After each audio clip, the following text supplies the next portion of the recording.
Hey, good day to you. This is Todd. I'm a regular dude walking in the Word. I'm out here on the Florida Trail hiking and going through Kissimmee Prairie State Park, and I'm taking a little lunch break here under a shade tree here to get out of the prairie. And I thought I'd do this episode here. We're talking about Jacob, and the title today is "Oh, What a Father." And I've got like 4 points at the end that he wasn't such a great father here in this situation. He was at other times, but in this particular situation, not so much.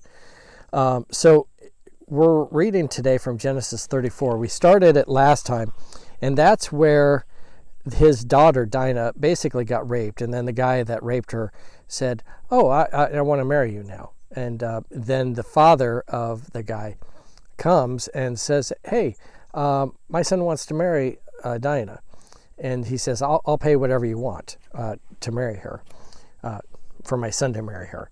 So let's pick it up here. We're going to start in verse 13 all the way to 31. It says this: "Because their sister Dinah had been defiled, Jacob's sons replied deceitfully as they spoke to Shechem and his father Hamor." Okay, deceit. Where'd they get that type of deceit? From their father. Their father was a deceitful guy, and their grandfather Laban. This is being passed down here. They said to them, "We can't do such a thing. We can't give our sister to a man who is not circumcised. That would be a disgrace to us. We will give our consent to you on one condition only, that you become like us, circumcising all your males. Then we will give you our daughters and take your daughters for ourselves. We'll settle among you and become one people with you. But if you will not agree to be circumcised, we will take our sister and go." Okay. They were just lying here. They had no intention of... they just wanted to get them to be circumcised, and you'll find out why here. Verse 18, their proposal seemed good to Hamor and his son Shechem.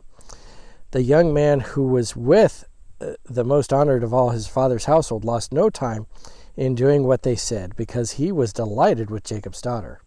So Hamor and his son Shechem went to the gate of the city to speak to their fellow townsmen.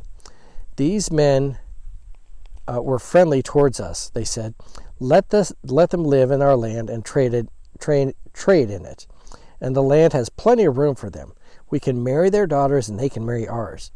But the men will consent to live with us only as one people, only on the condition that our males be circumcised as they are. Won't their livestock, their property, and all their other animals become ours? So let us give our consent to them, and they will settle among us." Shechem, and Hamor, they're driven by greed here, and they're getting the townspeople together to be driven by greed also. Okay.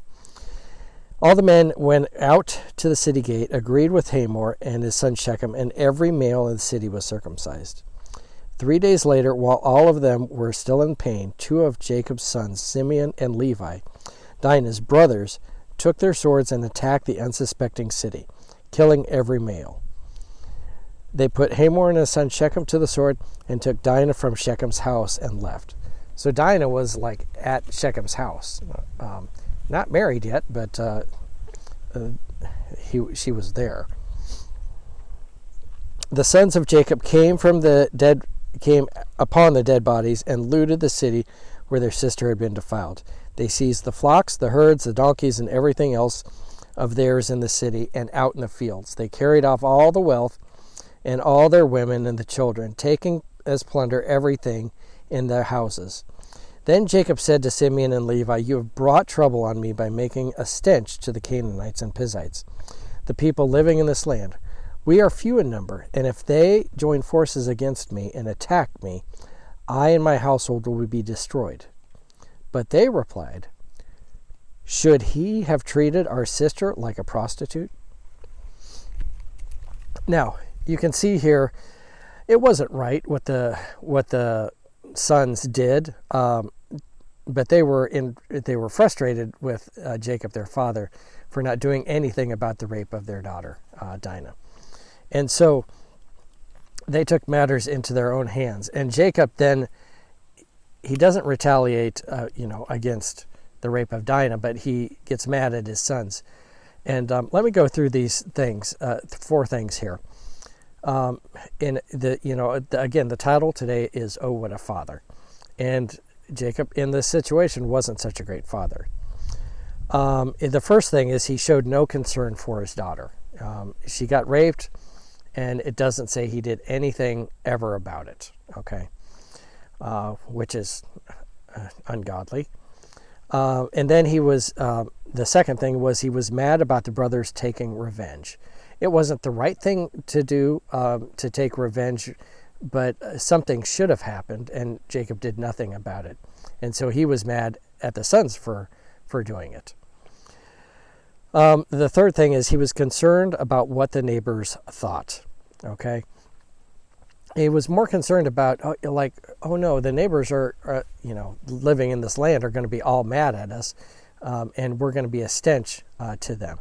He was more concerned about that than what happened to his daughter. And then, he was mad to his sons because of that. Not because they were doing ungodly stuff, but because he would look bad in that area. And then the fourth thing was not trusting God to protect him. After he saw that his sons killed everyone, he was like, oh, great. Now if someone comes against me, they can attack me.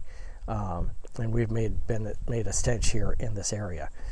And he wasn't trusting God to protect him. Okay, he wasn't. First of all, we talked about it yesterday. He wasn't in the will of God here.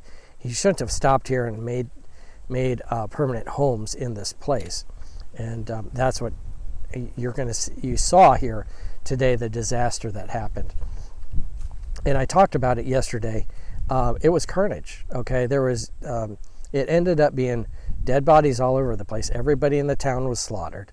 And then Jacob's sons just looted the whole place. Okay. And in the end, Jacob is mad at his sons because he himself didn't do anything about Dinah. All around a bad situation. Okay. Probably wouldn't have started if he wouldn't have stopped there in the first place. So, anyway, watch what you're doing. Thanks for watching. I'm just a regular dude walking in the Word, and I look forward to seeing you tomorrow as we continue our journey through Genesis. Lord's blessing. I'll see you then.